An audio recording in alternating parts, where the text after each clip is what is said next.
wa'di wal wa'id. Ya. Nah, tadarrus itu kalau di dalam Al-Quran contohnya yang paling jelas itu adalah qamar. Qamar itu pada awalnya mubah, sehingga pada awal-awal disyariatkannya Al-Quran mereka sambil mabuk. Pertama, sholat boleh bicara. Yang kedua, boleh mabuk. Jadi nanya dia, berapa nomor pakem keluar? Tapi mabuk. Kemudian Al-Quran mengatakan bahwa ya akhbaru min naf'ihima. Jadi yang namanya itu khamar itu ada manfaatnya tetapi mudaratnya lebih besar. Berarti dia sudah lampu kuning. Baru yang ketiga ya innamal khamru wal maisiru rijzun min amali syaitan.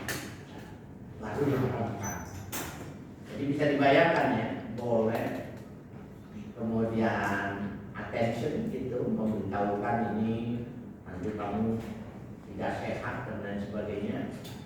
Nah, baru dinyatakan halal. Sama dengan ucapan awalnya boleh. Awalnya boleh bicara sholat itu. Sampai Nabi melarangnya. La yasluhu fiha illal qira'a wa tasbih. Tidak boleh ada apapun di dalam sholat itu kecuali bacaan-bacaannya dan tasbih. Nah, itu adalah tadarruj. Jadi bangsa Arab, nah kamu rasionya begini. Kita nggak punya musim dingin. Sedingin-dinginnya kita itu di Jakarta nih, ya seperti itu. Tapi kalau di Bromo, orang kenapa di Bromo orang banyak peminum, tapi nggak mampu karena dingin dan minumnya itu sedikit untuk mempertahankan ini. Pernah ke Bromo? Mau ikut ke Bromo? Gratisan mau? Ya, nanti daftarin saya satu.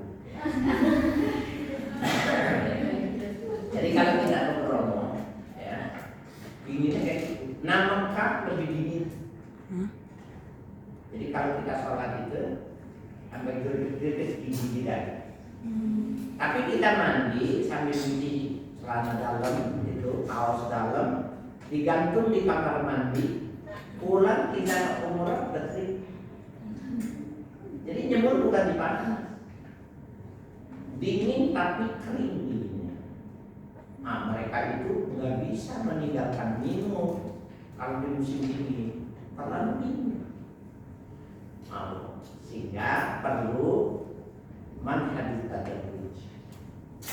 Nah, metode ini apabila kita masuk ke satu daerah, kamu dapat tugas dari MUI sebagai mubalik desa.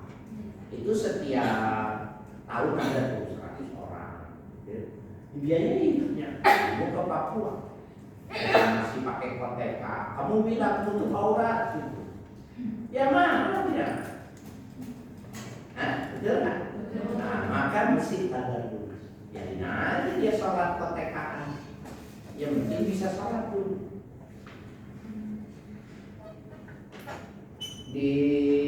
Saya sebut namanya karena bagus ya. Di Jakarta Timur itu hampir masuk ke Bekasi. Ada Mu'alim Syaidan bin Pekuk. Itu guru dari guru saya. Saya ngasih sama Mu'alim Syaidan ini gurunya. Waktu dia masuk ke daerah situ, di daerah itu, orang itu ini judi, hobinya laki perempuan habis masak, turu-turu ini muncul di ngerumpi itu gitu. Ada nggak? Ada banget ya. Nah, dia masuk ke situ, maka dia ikut main. Ini kiai besar ini masuk itu, beli rumah tinggal gitu. Jadi dakwanya punya duit, harus punya duit banyak. Kalau masuk kayak orang senang sama dia karena kalah mulu ya dia. Dia senang nih disenengin orang karena dia nyobanya kalah mulu tapi nggak kapok-kapok. Akhirnya dia bilang, ini tidak main judinya jangan di sini, di dekat musola aja. Itu ada pohon besar dekat musola. Dia nggak pernah sholat karena dia yang ngajak ini mau. Kalau dia menang, duduknya pakai tikar lambat, tinggal musola. Hanya yang pinjam. Dari pagi sampai mau zuhur, ikannya mau dipakai orang sholat punya dia, kita istirahat. Salah. Dia tidak. Tapi sehari 2 hari dia lihat orang ini kok sholatnya dan panjang bulan. Besok udah sebulan 2 bulan, nggak enak kita pinjam tikar langgar tapi sholat. Nggak bisa, lu liatin gua aja.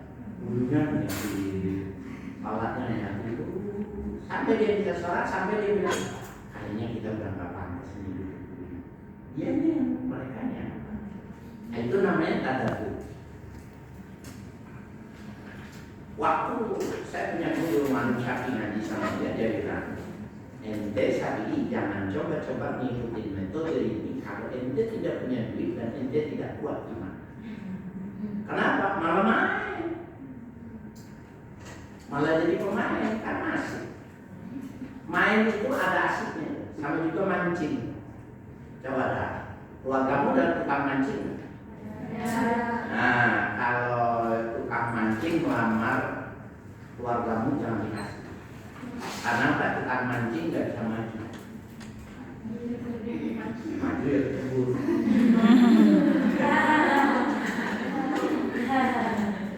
Nah, tukang mancing coba lihat. Dia beli 2 kilo, 3 kilo. Punya dia kan?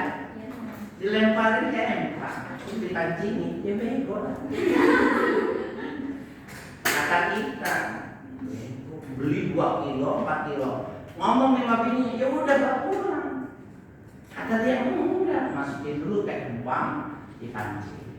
Banyak yang mancing. Yang kena pancing ikannya kan. Kalau itu ikan punya orang, kalau tidak haram sekurang-kurangnya suka. Karena bukan ikan dia. Emang ditandai, ditanya merah ikannya. Ada kayak gitu?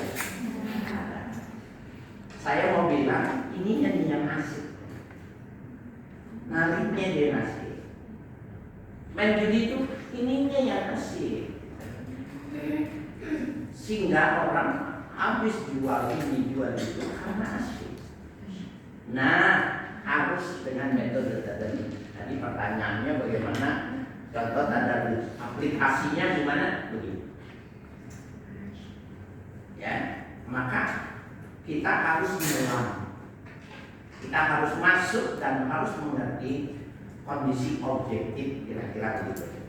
Jadi kalau ditanya mana medan areanya, ya adalah daerah-daerah yang secara kultural, jadi bukan 1-2 orang, secara kultural membentuk sistem kemasyarakatan yang buruk.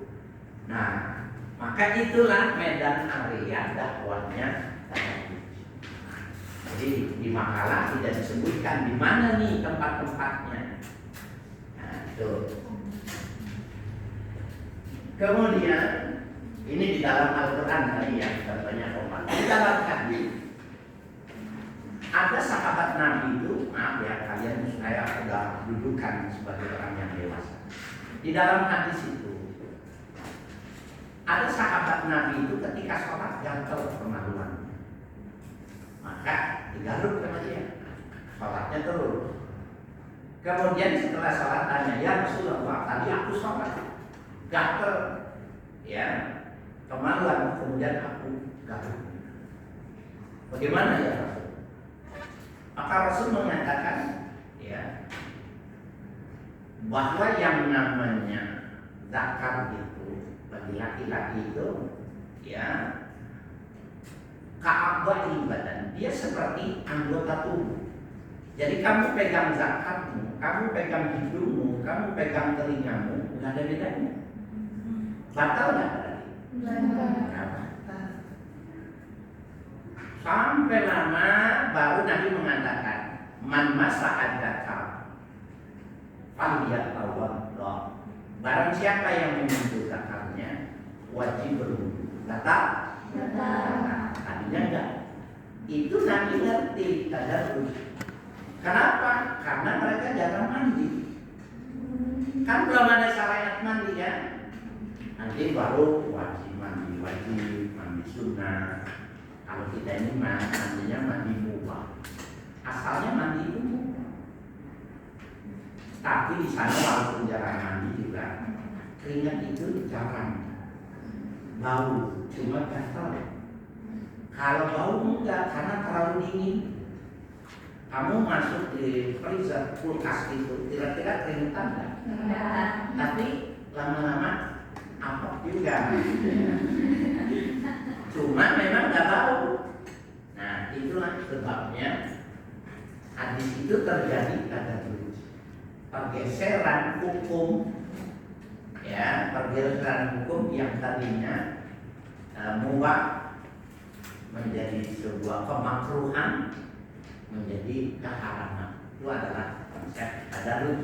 Jadi dakwanya adalah medan areanya adalah masyarakat yang sudah memiliki sistem gaya hidup yang menyimpang. Nah, kamu mau masuk masyarakat LGBT, masyarakat WTS, kamu bukan harus jadi WTS.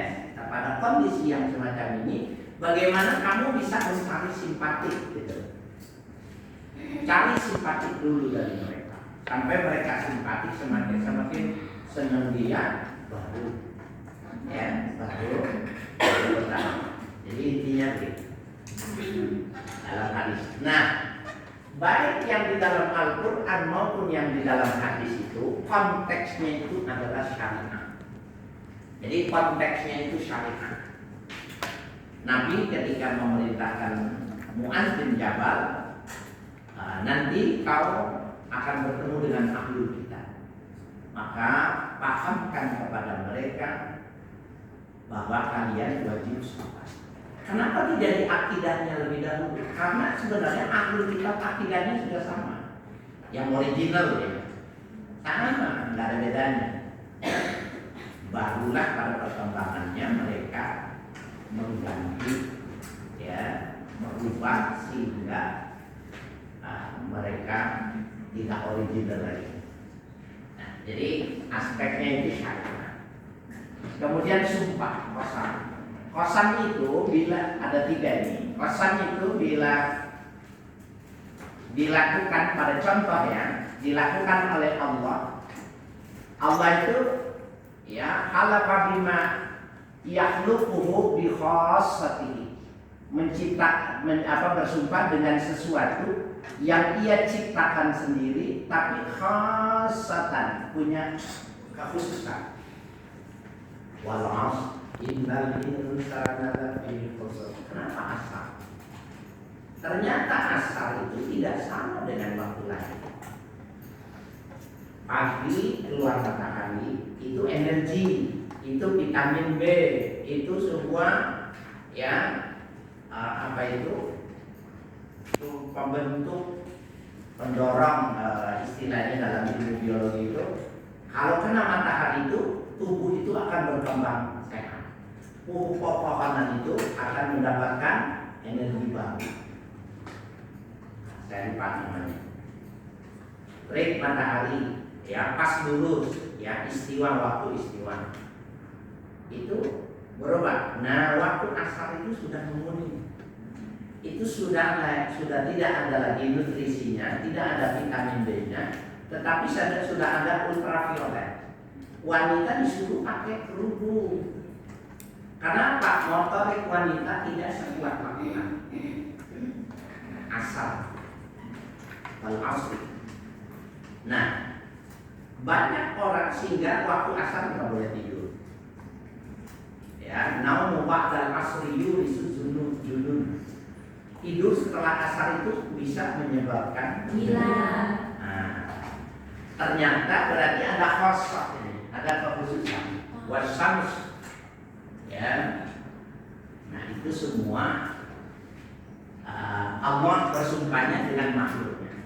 Kalau Nabi bersumpah bima yukrimuhullah, Nabi bersumpahnya itu dengan makhluk yang dimuliakan oleh Allah. Tapi kalau ngomong perlu sumpah dan Warabbil Ka'bah, Allah kata. Tapi depannya Warabbil Ka'bah, demi Tuhan yang menguasai, yang memiliki Ka'bah. Ya, Nabi sumpahnya itu Warabbil Ka'bah. Warabbil Ka'bah. Ada lagi Nabi mengatakan begini, wan nafsi biyadihi, demi diriku yang ada pada dirinya, yang ada pada tangannya. Ya, wan nafsi biyadihi, maksudnya tangan Allah, demi jiwaku yang berada di tangan Allah. Nah, itu ketika ini dikembalikan kepada Tuhannya, itu masih disebut dengan sumpah. Kemudian manusia. Nah, orang muslim itu kalau dia bersumpah itu biharfil qasam. Huruf qasam itu wahu ba ta wallahi billahi tallahi, baru sumpah. Kenapa begitu? Karena di masyarakat Arab sampai saat ini dia biasa mengatakan, kalau kamu nama barang, dia mengatakan la wallah hadza minhu kadza wa kadza. Wallah, dia bilang wallah itu sehari kalau dihitung pakai tasbih kira-kira 300 ya sehari. Budaya sampai sekarang. Nah, kalau dia lihat orang Indonesia, Aisyah Indonesia murah, wallah murah. Wallah itu udah menjadi dilarang sama Nabi. Bahkan di dalam Al-Quran ditegaskan bahwa Allah tidak akan mengambil, tidak akan menilai sumpah yang mereka melakukannya itu dengan naik. Nah, tapi kalau orang yang bersumpah dengan wallahi billahi tallahi, bagaimana kalau dia tidak tepati? Wajib membayar kafarat. Nah, di dalam Al-Quran dikatakan kafaratuhu it'amu asyarati masakin. Maka dia wajib membeli 10 orang makanan. Makanan yang layak, nggak boleh asal jadi. Au kiswatuhu, atau pakaiannya. Au tahriru raqabah, atau membebaskan budak. Ya. Fa illam yajid fasyamu salasati ayyam. Kalau nggak mampu, puasalah 3 hari. Jadi ada kafaratnya. Jadi umpamanya dia bersumpah itu dengan nama Allah, kemudian dia tidak laksanakan, ada kafaratnya. Nah, kalau orang bersumpah menggunakan Quran, ini ada di dalam agama Islam, nggak ada. Pejabat presiden ini kan ya, Allah saya bersumpah, ada Al-Quran di atasnya. Karena orang Kristen ini bilang Bapak, atas nama Tuhan Bapa dan Anak dalam surga. Ya. Nanti yang Hindu mereka begini. Ya. Itu budaya. Tapi yang sumpahnya itu demi Allah saya bersumpah. Nah, yang saya maksud ini, ketika qasam ini dijadikan sebagai sebuah manhaj dakwah, bagaimana melaksanakannya? Al-qasam bermakna at-ta'kid. Ya. Qasam itu maknanya at-ta'kid atau taukid. Sehingga di dalam Al-Quran itu at-ta'kid itu bisa bilamil qasam. dengan huruf lam sumpah atau binunin takkid at-taqila wal khafifah. Ya. Maka itu menunjukkan sumpah. Salah satu ayat di dalam Al-Quran itu mengatakan bahwa hatta tattabi'a millatahum itu depannya apa? Walan tardo. Lam, ya. Lam itu kalau dalam bahasa ini harfun nafyin ila yaumil qiyamah. Ya, lam. Kalau lam tidak sekarang. La adrib tidak saya pukul sekarang, entar gua gitu. Ya. Nah, kalau pakai lam harfun nafyin yaumil qiyamah enggak bakalan. Walan tardoan kaliyahu, ya. Walan nasara hatta tattabi'a millatahum. Nah, ini juga namanya takkid. Jadi maknanya qasam itu kita menggunakan apa saja yang memberikan penguat kepada orang yang mendengar.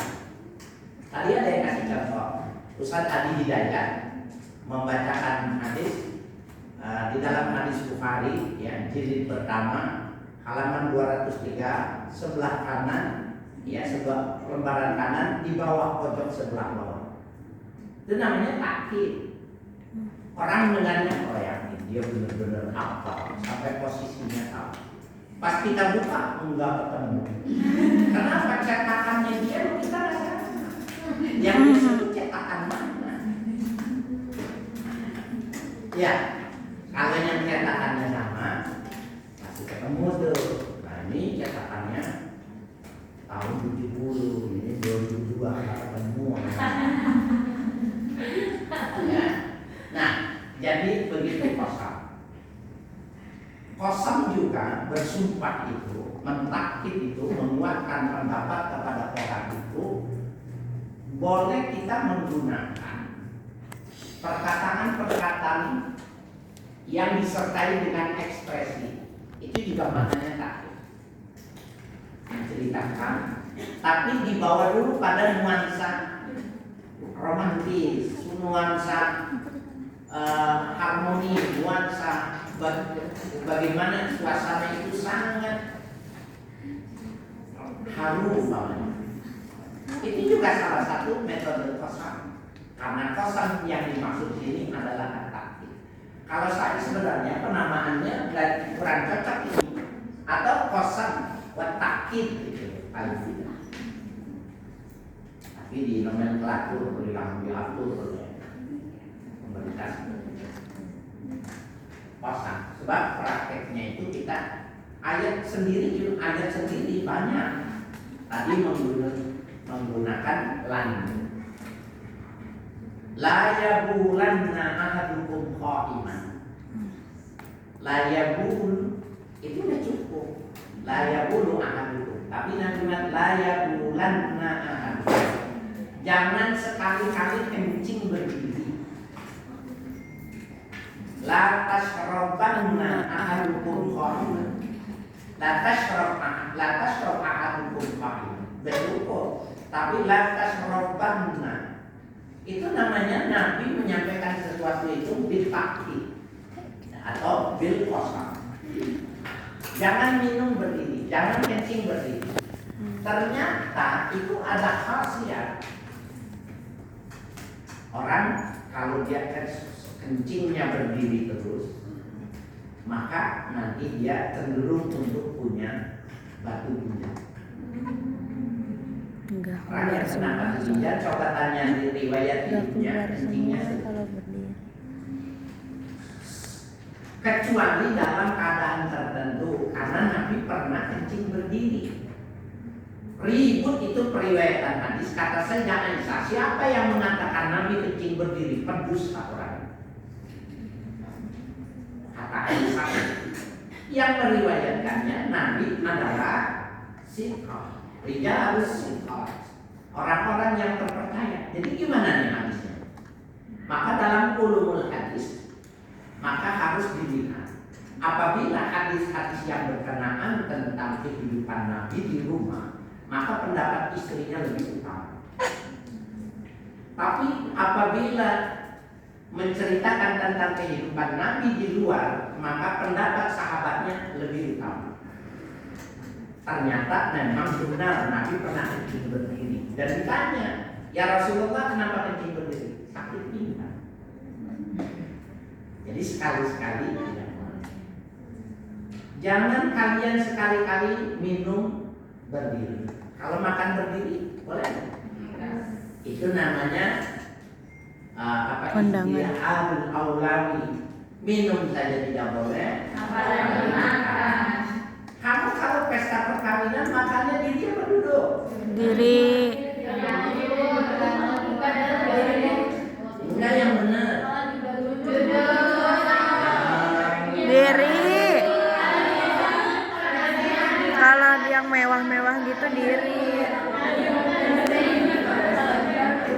Kalau kamu punya kartu VIP, kamu duduk. Kira-kira kamu udah dapat kartu itu belum?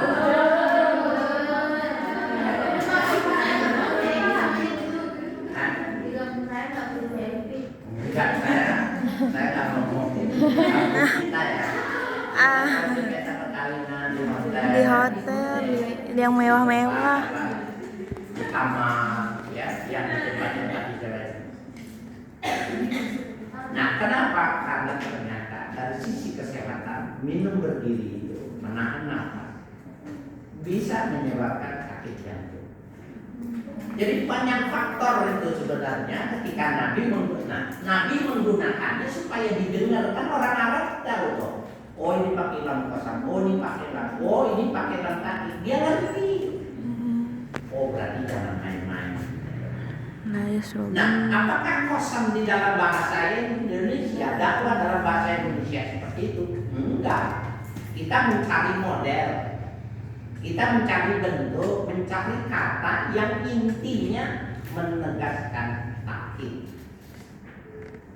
Nah, biasanya kalau kita nih takkid itu dalam bentuk apa? Takkid itu nih pertama rasional. Ya. Kamu dakwah sama milenial ngomongnya yang mistis, yang menarik. Lebih asik dia lihat itu. Tapi kamu harus menggunakan ya yang rasional.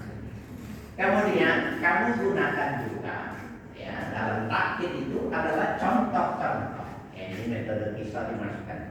Kisah-kisah dia akan lebih menarik pada masa yang lalu. Nah, yang ketiga al-wa'du wal-wa'id. Wa'id ini negatif. Ya. Wa'id positif. Janji Allah itu dua. Ini kalau kita lihat nazrul ummati min qablina, memandang kepada umat-umat terdahulu. Ya, itu disebut dengan akibat. Fanzur kaifa kana akibatul ladzi akibatul mukadzibin. Coba kamu perhatikan bagaimana akibat. Akibat itu akibat. Bahasa Indonesianya akibat. Nah, kalau ini medan areanya sudah jelas, medan area jelas. Kalau ini medan areanya mana? Dia ini akan masuk ke sini. Dan dia disampaikannya di akhir ceramah. Kira-kira kamu tinggal setengah jam mau turun. Kalau kamu ceramahnya 2 jam, 1 jam setengah. Setengah jam, 20 menit mau nutup, maka kamu mesti menutupnya dengan itu. Quran itu metodenya begitu, cerita-cerita kebaikan, mengajarkan Nabi begini begitu, ujung-ujungnya fanzur kaifa akibatul mukadzibin. Coba kamu lihat umat-umat yang dulu mendustakan. Ditutupnya begitu. Nah, apakah dua-duanya penutup ini harus bersamaan? Enggak mesti. Kalau itu anak muda, kalau orang yang masih pemula, tutupnya dengan wa'id. yang senang, yang membahagiakan, yang memberikan obsesi yang positif. Tapi kalau audiensinya sudah 10, 50, 60, 70, pelan-pelan kamu menyampaikannya dengan roman. Kenapa? Kita ini, saya menyampaikan sama orang-orang tua itu, kita ini ibarat perjalanan hidup dari keseharian kita ini, Bapak Ibu. Kita ini adalah orang yang sudah waktunya sholat asar. Waktu asar itu jauh kalau kita lihat waktu subuh, maka kita lebih dekat kepada waktu maghrib. Apa maknanya kalau maghrib itu? Mataharinya akan terbenam. Kita jangan bilang nanti. Jangan bilang nanti, dia nggak suka. Nanti dia nengok-nengok, wah itu akan duluan. Dan yang dilihatin, lihat sini, dia lihat ini, dia marah. Karena dia menganggap tua itu dekat dengan mati, padahal tidak. Bapak Ibu sekalian, kematian itu tidak ada kaitannya sama umur tua, nggak ada. Kematian itu seperti buah kelapa. Bapak tahu Ibu buah kelapa? Buah kelapa itulah gambaran kita kapan kita ini masih zuhur, masih duha, masih asar atau sudah menjelang maghrib. Buah kelapa itu kalau di awal-awal bulan suci Ramadan yang diturunin yang tua atau yang muda? Yang muda, karena buat berbuka, buat dikitnya. Kalau di akhir Ramadan yang diturunkan yang tua apa yang muda? Yang tua, karena santannya dipakai buat masak. Baru yang tua itu senang. Oh iya. Nggak ada kaitannya. Karena bisa jadi yang meninggal itu yang muda. Nah, itu menyampaikan wa'id ya kepada orang-orang itu, tapi tidak vulgar. Jangan yang disebut mati kalau kamu ceramahnya di panti jompo. Dia bilang ini serem Pak Ustaz. Kalau dia bilang serem itu udah benar, kamu gak dengar. Tapi kamu berbicara tentang hari, kapan dia terbenam, kapan dia terbit. Sekarang itu tersiang kamu gak marah.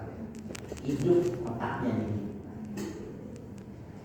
Nah, bila bicara sama anak muda dibalik, ya, kamu kasih mani orang pemuda yang hidupnya di masjid, dia bisa di kampus, dia bisa di pekerjaan, dia bisa masih kuliah, dia bisa dia beraktivitas.